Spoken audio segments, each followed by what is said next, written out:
Bom dia, boa tarde, boa noite. Aula do Hibbeler, capítulo 10, momentos de inércia. Tá? Nesse capítulo a gente vai falar sobre o momento de inércia de uma área, muito usado no cálculo de torções de vigas, né? Flexão e torção de vigas. Ela mede essencialmente a resistência que um elemento faz para a torção e flexão. E discutir o momento de inércia de massa. Essa parte de produto de inércia nós não vamos falar, tá? É só uma introdução, né? A parte de momento de inércia de área é importantíssimo para estruturas, tá, pessoal? Não tem nenhum tipo de estrutura que seja feita sem essa análise, né? Tem a ver com o formato da viga, né? Se você fizer um corte, essa área seccional tem uma certa inércia à flexão, né? Quanto menor a área e mais inércia tiver, melhor o material, melhor a viga, né? Uma viga de grande área vai ter uma grande inércia, mas aí também fica muito pesada. Então aqui o truque é você fazer elementos de área pequena, mas com inércia elevada. E por outro lado, a inércia de massa ela é essencial em acoplamentos, né? Por exemplo, de elementos girantes, né? Por exemplo, um motor acionando uma carga. Esse eixo aqui tem um aumento de inércia de massa, que entra no cálculo do dimensionamento da torção aqui, né? E também vai entrar para dimensionar essa correia aqui, tá certo? É essencial conhecer quanto que é o aumento de inércia aqui do eixo, tá certo? Então essa aqui tem várias aplicações que vocês vão ver mais para frente em outras matérias do curso, tá? Qual a definição de momento de inércia de área, tá certo? Então é assim. Ele tem origem quando você tem uma carga distribuída e quer calcular o momento dessa carga distribuída, tá? Mas a carga distribuída não é uma carga qualquer, tá? Ela tem que variar linearmente com o tempo. Então aquele tipo de coisa triangular, né? Tá? Distribuição triangular de carga. Então, se você pegar esta distribuição, você vai ter uma fórmula que é exatamente igual à fórmula do momento de inércia, tá? Um exemplo típico dessa distribuição de carga é a pressão de um fluido, tá? A pressão de um fluido, você sabe, né, pela lei de Stevin, né, conforme você vai abaixando aqui na profundidade do fluido, você vai aumentando a pressão, e a pressão é ρgh, tá? ρgh, ρ é a densidade, g a aceleração da gravidade e h a profundidade, aqui ele chamou de y. O livro chama ρg de gama, peso específico, tá? Então, conforme você vai abaixando, essa pressão vai aumentando. Então é uma distribuição linear de carga, tá certo? Um elemento qualquer aqui, né, de área, vai ter uma força resultante, né? Que a pressão é a força pela área, então o elemento de força é a pressão vezes a área, né? E a pressão é ρgy, que é gama y, vezes a área, tá?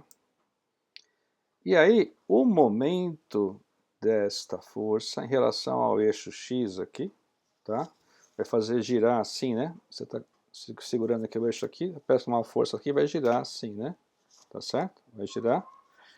Então, vai ser o braço vezes a força. Então, y quadrado vezes... Não, é y vezes a força. Mas aqui na força já tem um y, então vai ficar y ao quadrado, tá?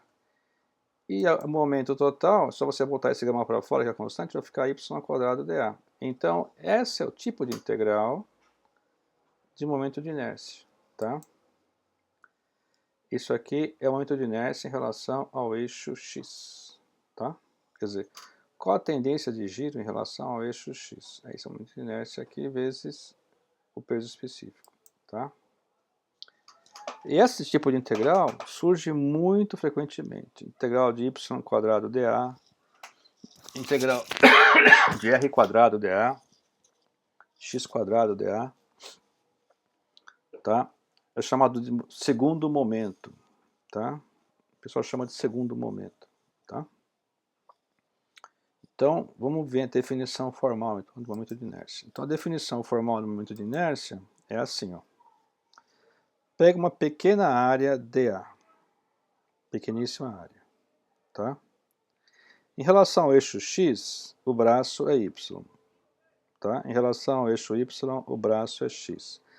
Se essa pequena área rodar em torno de x, o braço vai ser y, que é o raio. Se essa pequena área rodar em torno de y, o braço vai ser x, que é essa pequena a distância perpendicular aqui, né? Se essa área rodar em torno do eixo O, né, o eixo O está aqui, o eixo Z, então a distância vai ser R, né, o braço é R, tá? Que é x quadrado mais y quadrado raiz quadrada. Bom, então a definição de momento de inércia em relação ao eixo x, tá? É y quadrado dA. E aí, para saber do corpo todo, você integra na área. A definição em relação ao eixo y seria, né, x quadrado dA. Aí você integra em relação a toda essa área A. A integral é sempre dentro da área A, tá? Em relação ao eixo O, que é o eixo que está saindo aqui do papel, né, seria r quadrado dA. Mas o r quadrado é x quadrado mais y quadrado. Então vai ser a soma desses dois aqui, né? Então, muito nessa em relação ao eixo Z, a gente chama de J, tá? Muda a letra aqui, tá? J é ix mais y, tá? JO aqui. Então, o momento de inércia vem de uma integral de área, tá?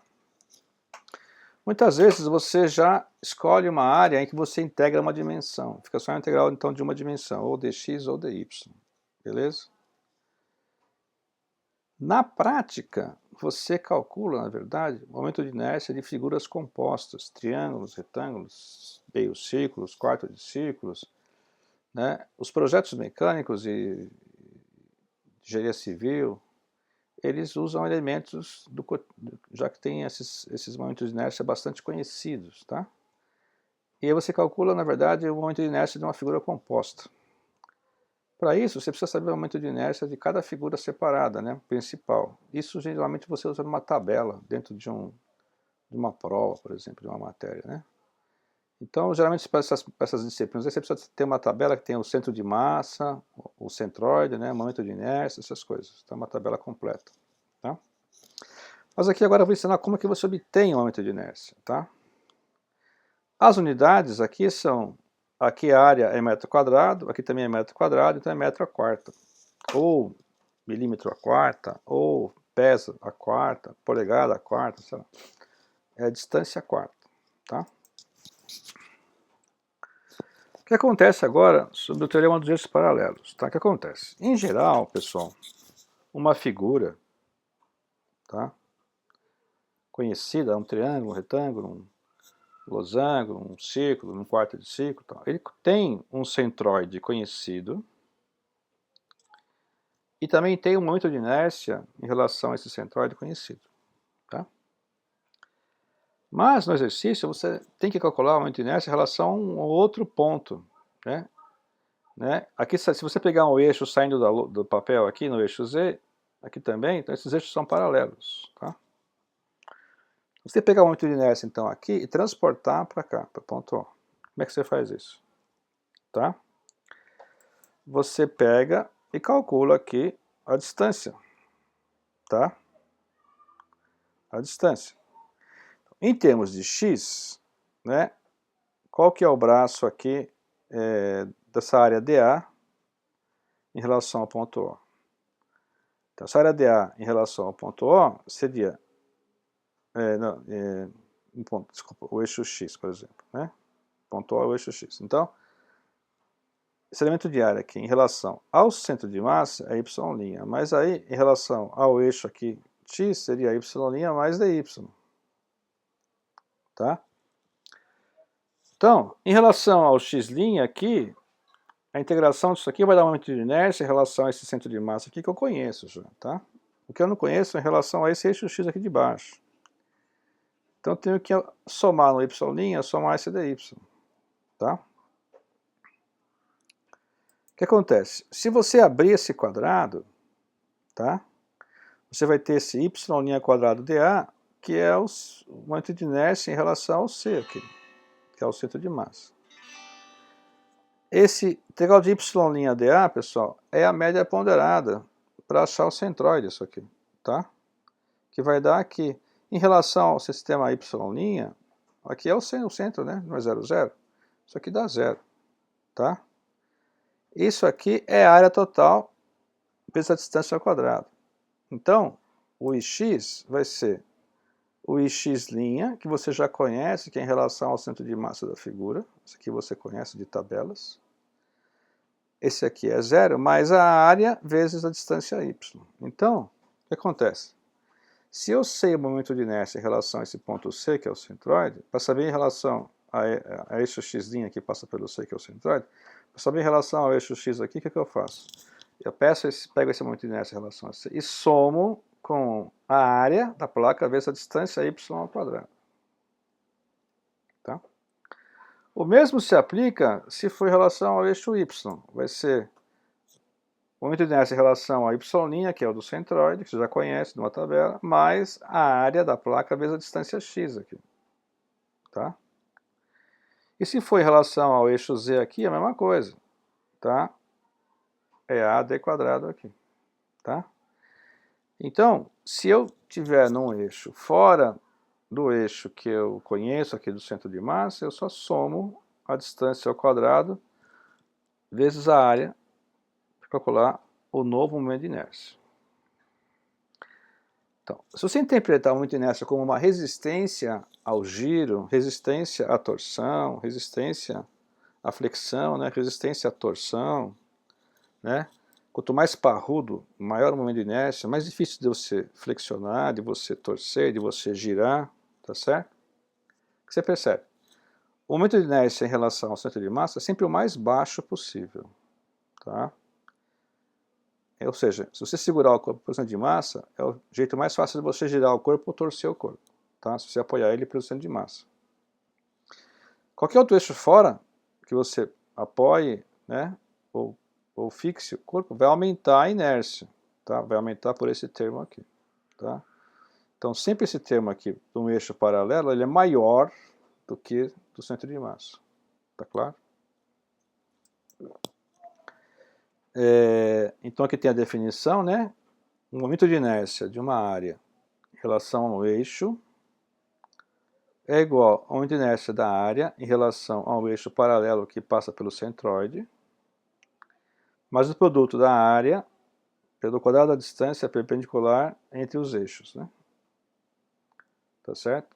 Ou o dy se for em relação ao eixo x, ou o dx se for em relação ao eixo y, ou o d se for em relação ao eixo z, que passa aqui furando o sistema, tá?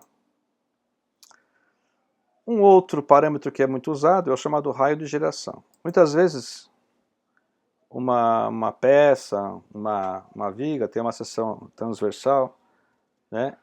E o cara já manda assim na especificação, né? Olha, o raio de giração é tanto. Se você conhece o raio de giração, o que você faz? Eleva ele ao quadrado, multiplica pela área, você já tem a momento de inércia, tá?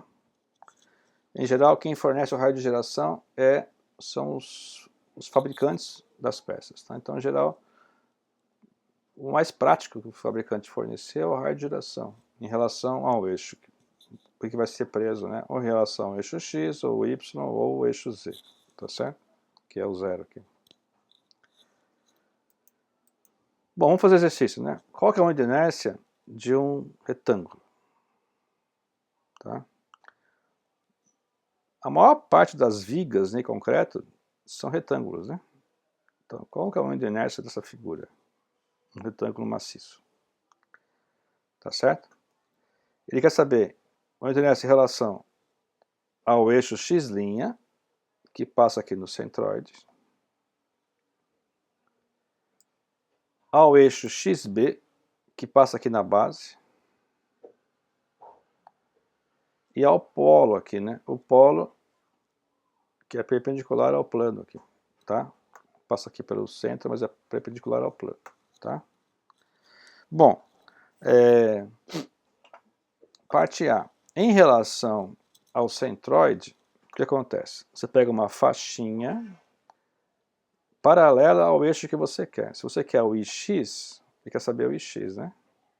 Faz uma faixinha paralela a X, tá? Essa faixinha tem largura B e altura dy. Na posição aqui, y', que vai ser integrado de 0 até h sobre 2, quer dizer, de menos h sobre 2 até h sobre 2, tá certo? Então, eu faço, né, em relação ao eixo x, é y² dA, certo? O dA vai ser b vezes dy, tá? B vezes dy. Integrando y² de y, vai dar y³ sobre 3, tá? Que vai de h sobre 2, de menos h sobre 2 até h sobre 2. Então, quando eu subtrair esse menos esse, vai ficar menos com menos dá mais. Vai ficar h³ sobre 8 mais h³ sobre 8 dá h³ sobre 4 vezes b. E aí, tem o 3, né? h³ sobre 4, mas tem o 3 da integração, 4 vezes 3, 12, e tem esse b aqui fora. Então, pessoal,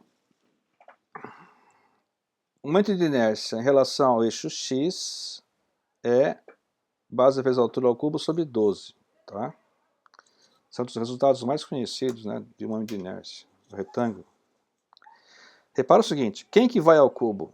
O que vai ao cubo é o que gira. Quem gira em relação ao eixo x? É o h que gira, né? A distância perpendicular ao eixo x é h. Ela que vai ao cubo para girar. Se eu quisesse o eixo, o momento de inércia em relação ao eixo y, eu faria uma faixinha vertical. E aí, quem iria girar ia ser o b, né? Em relação ao eixo y, b que é perpendicular e o b que vai girar. Então, em relação ao eixo y, aqui, y', né? Você toca aqui, vai ficar hb² sobre 12. Pode fazer a conta aí que vai dar isso, tá? Em relação ao eixo xb aqui, você tendo esse, você soma mais a área vezes a distância ao quadrado, tá? Então você vai pegar o que você conhece já, que é o centro de massa, mais a área vezes a distância ao quadrado. Então, base vezes a altura ao cubo sobre 12, mais a área, que é b vezes h, vezes a distância. A distância é h sobre 2, ao quadrado, tá certo? Fazendo a conta, vai dar base vezes a altura ao cubo sobre 3 agora, tá? Então, você saiu fora do centro de massa, aqui embaixo é mais difícil de rodar o sistema em relação a esse eixo aqui, do que em relação ao CM, tá? Então, você aumenta a inércia, você aumentou a inércia por 4 vezes. Esse cara aqui é 4 vezes maior que esse, tá? E em relação ao centro C aqui, se você tem o x e tem o y, o ix e o iy, basta você somar os dois, tá certo? Então o j é ix mais iy. Aí você tem, então, 1 sobre 12, base vezes a altura, b² mais h². Fica assim, tá certo? Então, pessoal, esse é o resultado mais conhecido da momento de inércia, né? Que é a momento de inércia de uma viga quadrada. Então a seção transversal é retângulo, quadrada não, retangular, né? E aí, então, a momento de inércia é em relação ao eixo x, a base vezes a altura ao cubo sobre a base, né, vezes a altura ao cubo sobre 12. Em relação ao eixo y, para girar assim, é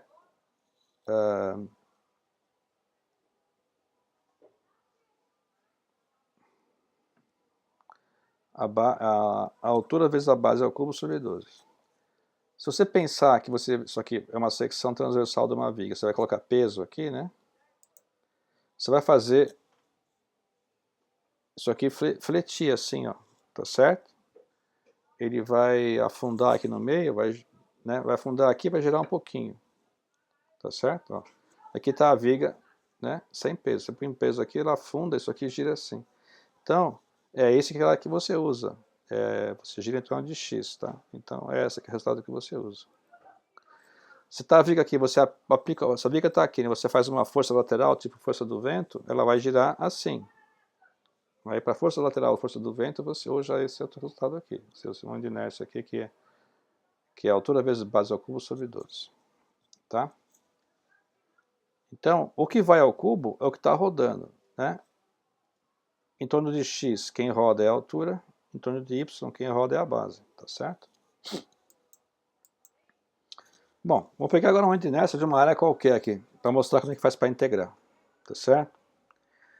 Em geral é o seguinte, se ele quer em relação ao eixo x, você faz uma areazinha fininha paralela a x, tá? Porque aí todos os pontos aqui têm os mesmos y, mesmo braço, tá? O que você faz? Você precisa saber de quanto a quanto você integra em x, tá?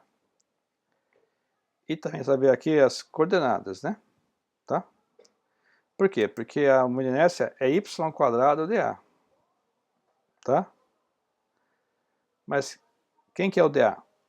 O dA vai ser esta largura vezes dy. Mas quem é essa largura aqui? Até isso tudo aqui é 100. Isso aqui vai ser menor do que 100. Então, se isso aqui é a função, aqui é x. Então aqui vai ser 100 menos x, tá certo? Então vai ficar 100 menos x dy. 100 menos x dy, tá? Entretanto, eu não posso botar x aqui, que a integral é em y. Então tem que substituir o x pelo que vale a função aqui. O que a função fala? Que y² é 400x. Quem que é o x então? É y² por 400, tá? Então o x aqui é y² por 400. Aí separa aqui em duas integrais, tá? Você vai ter então que é 100 integral de y² de y menos 1 sobre 400 integral de y², tá? Fazendo a conta, vai dar 107, 10 a sexta milímetros a quarta, tá? Se você for fazer integral em y, você faz uma coisinha vertical aqui em y, tá? Porque aí os valores de x vão ser constantes, tá? Naquela faixinha. Vamos ver agora esse aqui. Esse aqui é bem chato de fazer em coordenadas cartesianas, tá? Por quê? Porque isso aqui é uma simetria circular, né? É muito mais fácil fazer em coordenadas polares, né? Mas, se você quer saber o ix dessa figura, faz uma faixinha em relação ao eixo x, tá? Paralelo. Então a largura aqui, ó, aqui é x, a largura aqui é 2x. E a altura é dy.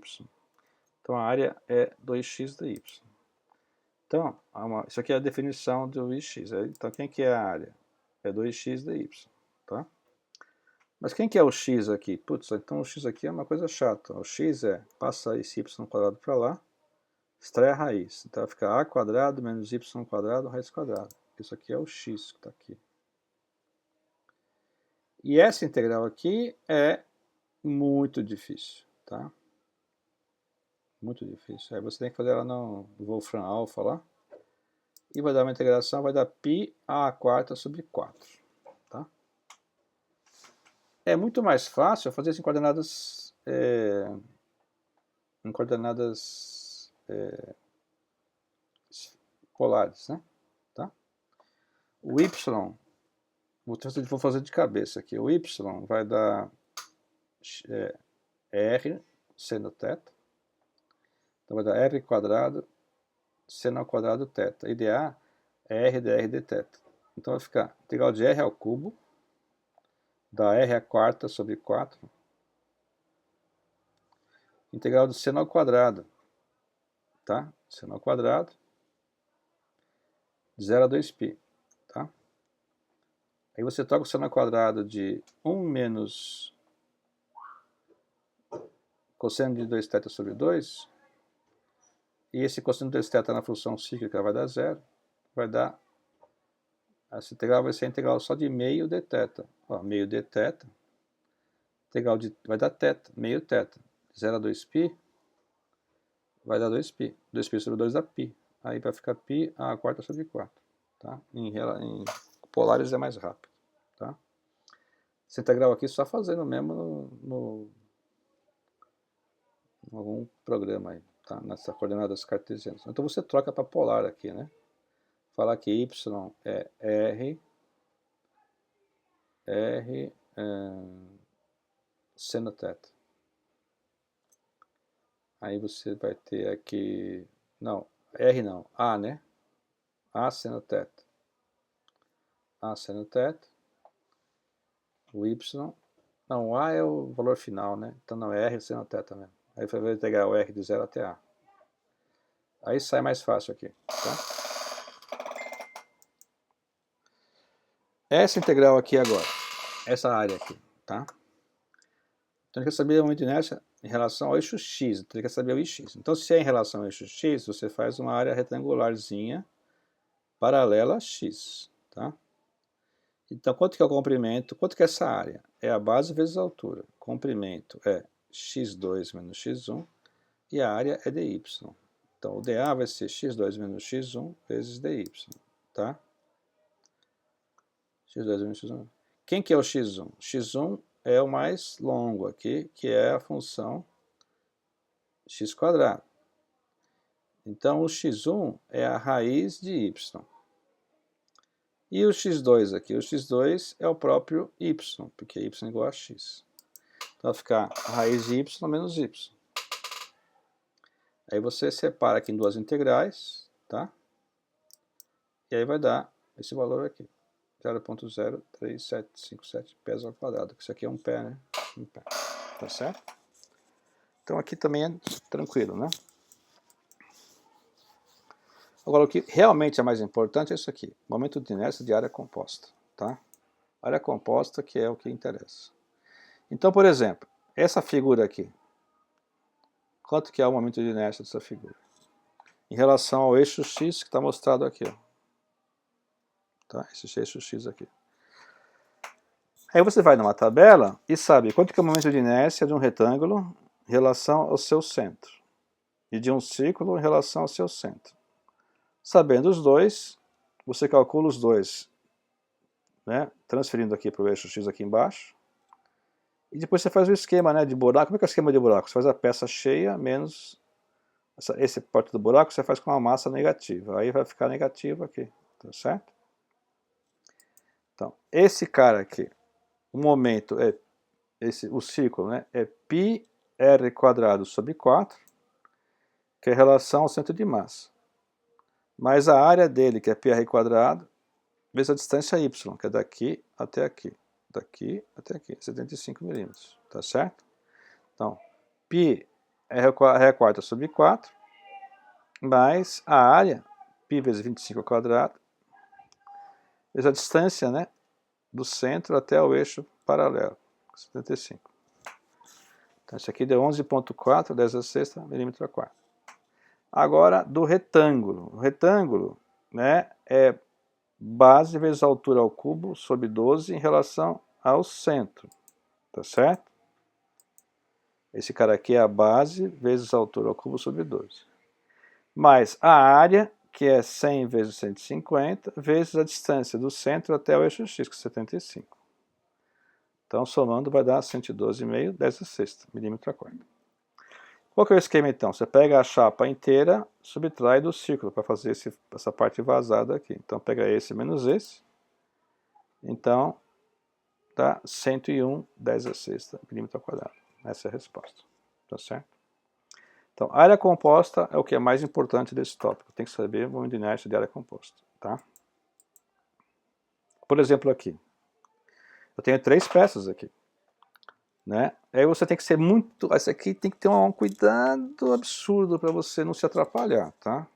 Muito cuidado. Tem pessoas que fazem tabelas, né? Por tabela também fica fácil.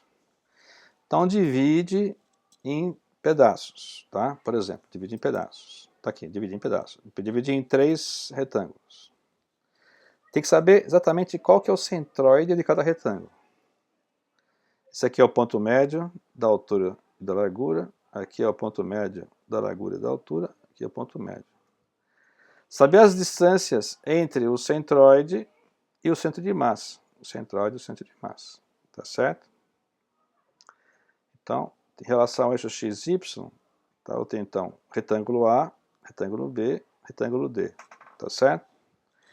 Então, vamos lá. O retângulo A, o que você vai ter? Em relação ao eixo x, quem roda é a altura, então vai ficar 1/12 da base, que é 100, vezes a altura, que é 300 ao cubo. Certo?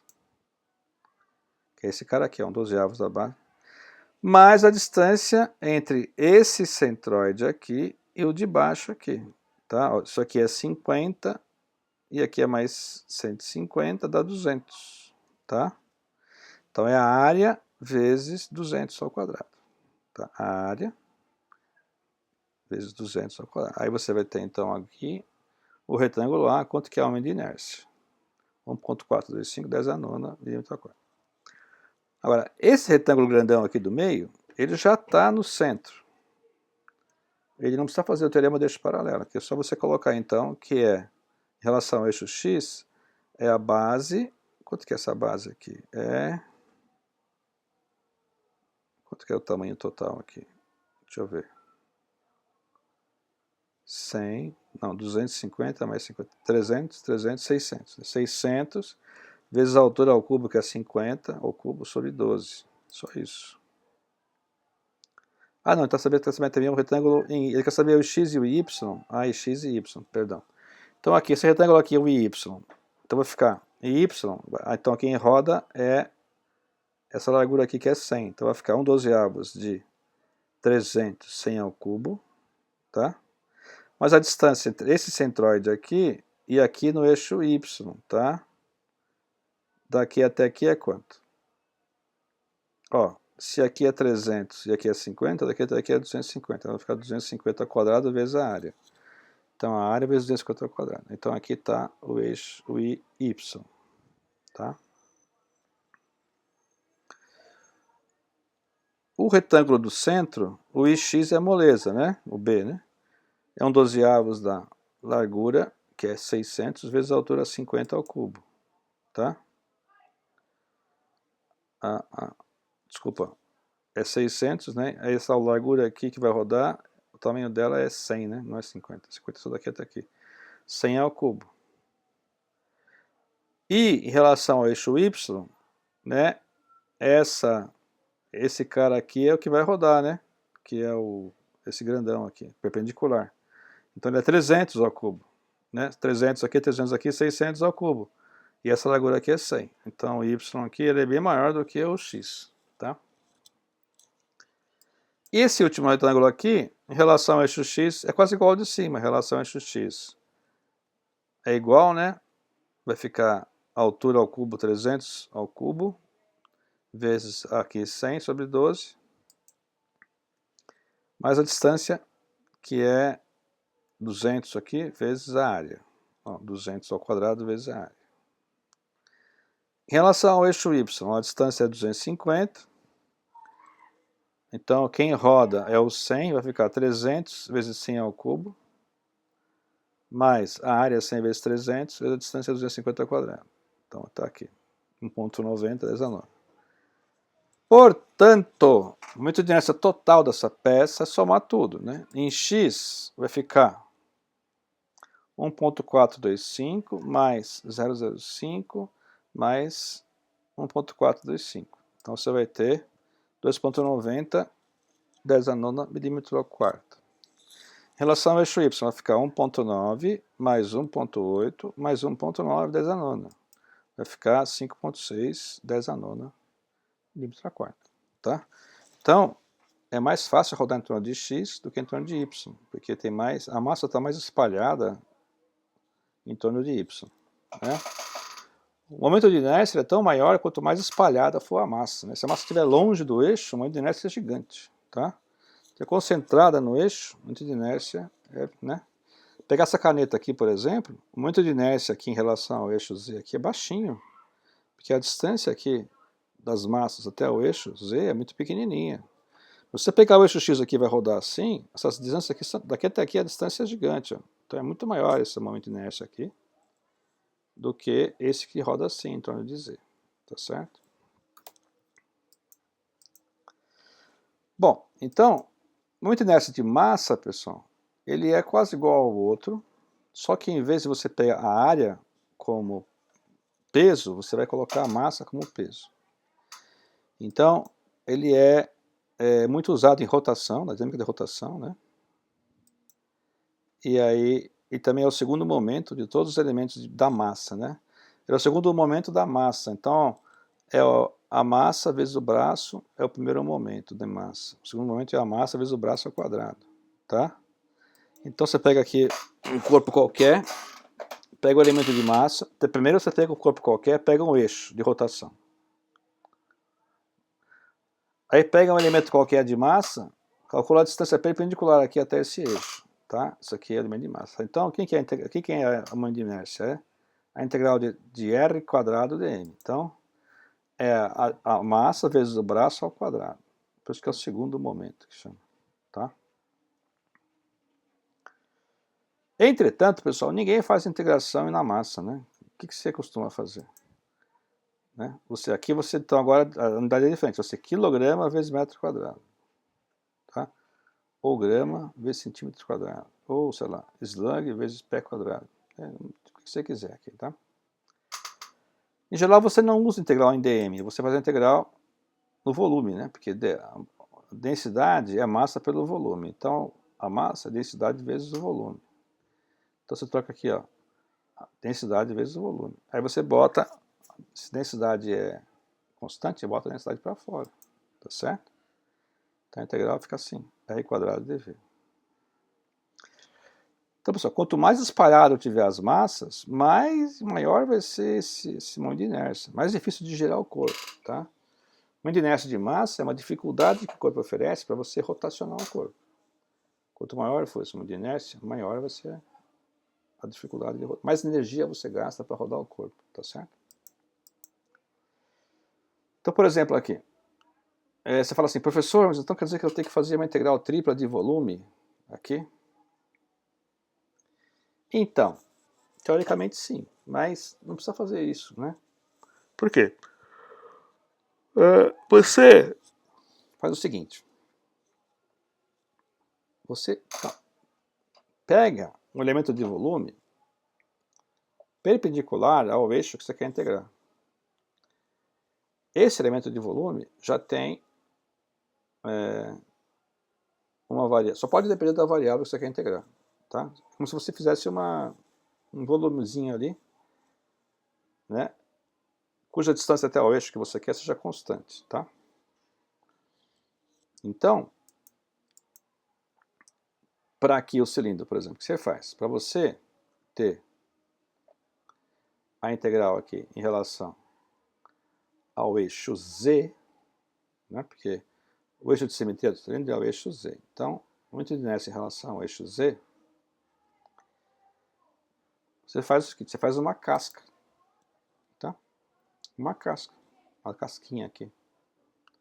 Quanto que é a casquinha? O comprimento é 2πr, comprimento 2πr. A espessura é dr, bem pequitica, e a altura h, tá? Então o volume vai ser h vezes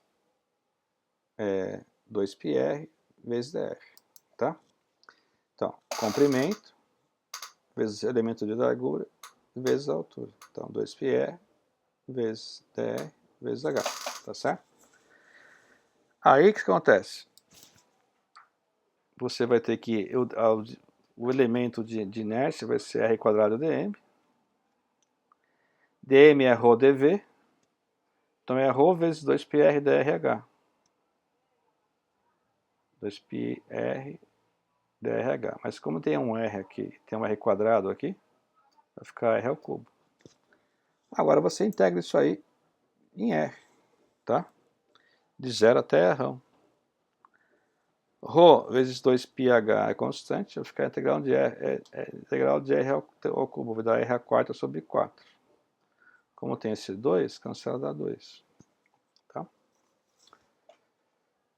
Você fala assim, acabou, professor? Não acabou não, porque em geral a gente escreve os momentos de inércia em função da massa do objeto. Tá?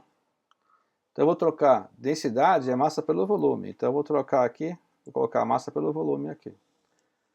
Então a massa é M, o volume do cilindro é πr²h, tá certo? Então, a massa a densidade é a massa por πr²h, massa pelo volume, tá? Então, troca isso aqui, coloca aqui, você vai ter então que a integral de z vai ficar 1/2 de mr², tá? Então, mr² sobre 2. Esse resultado aqui, pessoal, é importantíssimo, tá? Importantíssimo. Por quê? Porque muitos outros objetos que têm simetria circular, eu posso fazer o elemento de volume no formato de pastilha, como se fosse uma pílulazinha. E essa pílulazinha, o momento de inércia diferencial é 1/2 de dm r². dm, né? r². Sabendo o diferencial, eu substituo o dm, integro e eu acho o i, tá certo?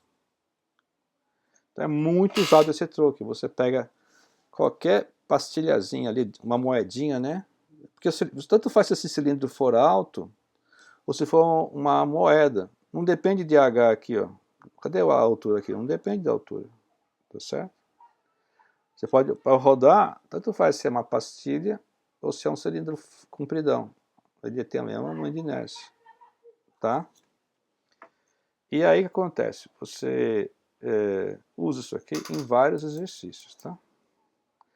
Por exemplo, nesse aqui, ó. Você tem essa figura aqui, que isso aqui é a função raiz, né? E forma uma espécie de cálice aqui, né? A densidade do material é 5 slug por pé cúbico, determina uma inércia em relação ao eixo Y. Tá? Em relação ao eixo Y. O que você faz? Você faz o elemento de volume aqui, né, perpendicular a Y, que seja uma pastilhinha, um cilindrinho. Então, como ele é o eixo perpendicular do cilindro, ele vai ser aquele valor lá, mr² sobre 2, tá? Então você faz uma pastilhinha aqui, ó, tá certo?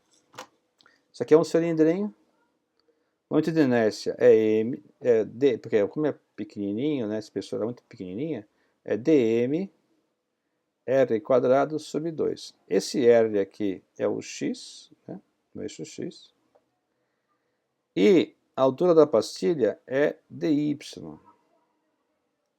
Está numa altura y aqui. Aí você integra de y igual a 0 até y igual a 1. Não é isso? Tá certo? Então, você partindo da fórmula do momento de inércia de um cilindro, você vai ter lá que o I é meio da massa vezes o raio ao quadrado, não é isso? Então, a massa é dm e o raio aqui é x. Tá? Mas quem que é dm? dm é ρdv. O ρ é constante, né? Tá aqui é 5, né? E o dv da pastilha é área da base vezes a altura. πx² vezes dy. πx² vezes dy. Então, coloca isso aqui, vai ficar meio de ρ πx² dy x². Aí você abre aqui, põe o ρ para fora e integra. Né? O x é y² e o ρ é 5. Aí vai ficar 5π sobre 2, integral de 0 a 1 de x², dy. Mas eu não posso integrar dy com x, então você troca x por y². Então fica y/8, né? De 0 a 1.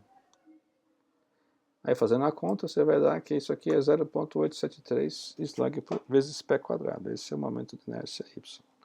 Então, pessoal, é muito utilizado você fazer uma pastilhinha aqui, aí você finge que isso aqui é um cilindrinho de massa dm, então a medida de inércia diferencial é meio da massa vezes o raio ao quadrado. Aí você vai ver quem que é, vai procurar lá quem que é dm, quem que é x, aí você faz a conta íntegra, tá certo? É muito utilizado esse truque. Aqui também vale o teorema dos eixos paralelos, tá? Na prática acontece, qualquer figura, você tem na tabela, o momento de inércia em relação ao centro de massa. Mas, por ser uma figura composta, que você vai ter aqui, você tem que calcular em relação a um outro eixo qualquer. Aí o que você faz? Você faz que o momento em relação a esse eixo, no ponto A, é o momento de inércia em relação ao ponto G, mais a massa, agora, em vez de área, né, vezes a distância ao quadrado. Tá? Como é que você faz isso? Você pega aqui a definição do momento de inércia, tá? Esse R quadrado aqui, em x, né? Você ficaria d mais x', tá certo? Ao quadrado, mais o y' ao quadrado, tá? Porque esse R que está vendo aqui é esse aqui, tá certo? Aí você abre esse quadrado aqui, tá? Vai ficar quadrado do primeiro. Isso aqui é uma inércia em relação ao centro de massa, que é x', y' aqui. Esse cara aqui vai dar zero, porque aqui vai dar o x do centro de massa, que é zero, tá aqui. E que vai ser a massa vezes a distância ao quadrado. Então o i vai ser o i de centro de massa mais a massa vezes a distância ao quadrado, que é a distância entre os eixos, né? Sempre estou furando o papel, né? Tá certo? O que você percebe aqui? Que o momento de inércia em relação ao centro de massa ele é sempre o mais baixo possível. Então, fazer um corpo rodar em relação ao centro de massa é o mais fácil, que gasta mais energia. Qualquer outro eixo fora daqui vai aumentando e aumentando quadraticamente com a distância, né? A inércia do sistema. Tá? Então, esse teorema do eixo paralelo também vale aqui nesse caso do momento de inércia de massa. E também vale o lance do raio de giração, né? Se a peça vem impresso na embalagem o raio de giração, como é que você acha o momento de inércia? Você pega a massa da peça vezes k ao quadrado, se a raio de geração é o k, né? Você tem um momento de inércia. Então, isso aqui também é muito usado na indústria, tá? Geralmente a peça, nas embalagens da peça vem quanto que é o raio de geração, tá? Então, corpos compostos, por exemplo, esse aqui, ó. Eu tenho uma placa fina, de espessura 10 milímetros. Não é tão fina, né? E 10 milímetros de espessura, e ele é furada. Ela quer saber assim, quanto que é o momento de inércia em relação a esse ponto O aqui, que está fora do... Tá certo? Do ponto O. Bom, isso aqui é um cilindro, né? Um cilindro. Então, primeiro, eu uso a fórmula, né? Uma de inércia é uma de inércia em relação ao centro de massa, mas a massa vezes a distância ao quadrado aqui, desse eixo até esse eixo aqui. Mas eu tenho a densidade, eu não tenho a massa, então eu vou primeiro calcular a massa. Lembrando que aqui o esquema vai ser o seguinte: como é furado, eu vou pegar o sistema sem furo e fazer o furo com massa negativa, né? Então, para o disco eu vou ter o momento de inércia é 1 sobre 2 aqui, tá, pessoal? Está errado aqui, 1 sobre 2 mr quadrado. Então, a massa é ρ vezes V, o ρ é 8.000 e o V é π vezes o raio ao quadrado vezes a altura, que é 10 milímetros, que é 1 centímetro. Fazendo a conta vai dar 15,71. Agora, o I em relação ao ponto O é o I em relação ao ponto G mais a massa vezes D ao quadrado aqui. Em relação ao ponto G é mr quadrado sobre 2, m raio ao quadrado sobre 2, mais a massa vezes a distância ao quadrado. De G até K, a distância é 250 milímetros. Então eu achei o I do disco. Agora eu vou saber o IO do furo, tá certo? Então a massa do furo é a densidade vezes o volume, a densidade é a mesma, né? O volume agora é diferente, porque a área aqui, o raio é 125 milímetros, então é π vezes o raio ao quadrado vezes a espessura. Tá 3,93, tá? E aí o I é o I no momento de inércia em relação ao ponto ao centro de massa, que é m quadrado sobre 2, mas a massa vezes a distância ao quadrado. A distância ao quadrado aqui até aqui é a mesma, 250 milímetros. A massa mudou, e aqui é meio da massa r quadrado. Fazendo a conta, dá 0,276. Aí o I total seria o I do disco sem furo menos o I do furo, para ficar furado o negócio. 1,473 menos 0,276 dá 1,20. Então essa aqui é a resposta para esse sistema aqui. Então, pessoal, corpos compostos tem para cada corpo você vai ter que calcular o I em relação ao centro de massa do sistema, ou é o ponto que ele pede, tá certo? E somar todos eles. Tá? Por exemplo, isso aqui, ó. Determine, você tem duas barras, cada barra pesa 10 libras. E as barras ambas têm 2 pés. Tá? Ele quer saber o I, primeiro por um eixo que passa no ponto O, depois por um eixo que passa no ponto G aqui, sendo que o G eu nem sei, preciso calcular ele. Tá? Bom, a barra pelo ponto O é assim. A barra, pessoal, pelo centro de massa, aqui segurando aqui, vai dar ml quadrado sobre 12. Mas a barra, segurando pela ponta, dá ml quadrado sobre 3, tá? Tá nas tabelas aí e tá, se quiser deduzir, fica à vontade. É muito fácil deduzir isso. A barra ali é bem fácil deduzir. Então, esta barra aqui, OA, vai ficar então ml quadrado sobre 3, tá? Porque está presa pela ponta. Então, a massa é 10 pelo G, o L é 2, então dá isso aqui, 0,414. Depois, a barra BC, pelo centro aqui, é ml quadrado sobre 12. Mas tem que levar lá para cima, então mais a massa vezes a distância aqui de 2 ao quadrado. Tá? Então, m quadrado sobre 12 mais md quadrado. A distância é esse 2 aqui.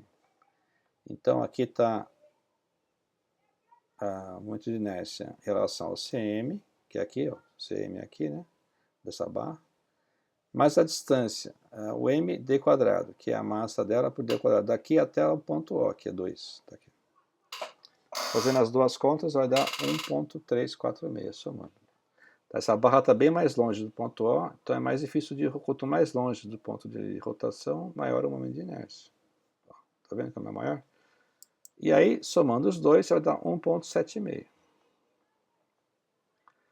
Agora, sabendo o I do ponto O, eu acho o I do ponto G por md quadrado. Só uma distância só, tá certo? Entretanto, eu não sei quem é esse y barra aqui. Então, vou calcular ele primeiro. Y barra quem que é? Centro de massa. Esse primeiro aqui, ó, tá? A massa é 10 por 32, e o centro de massa está aqui, ó, a uma distância 2.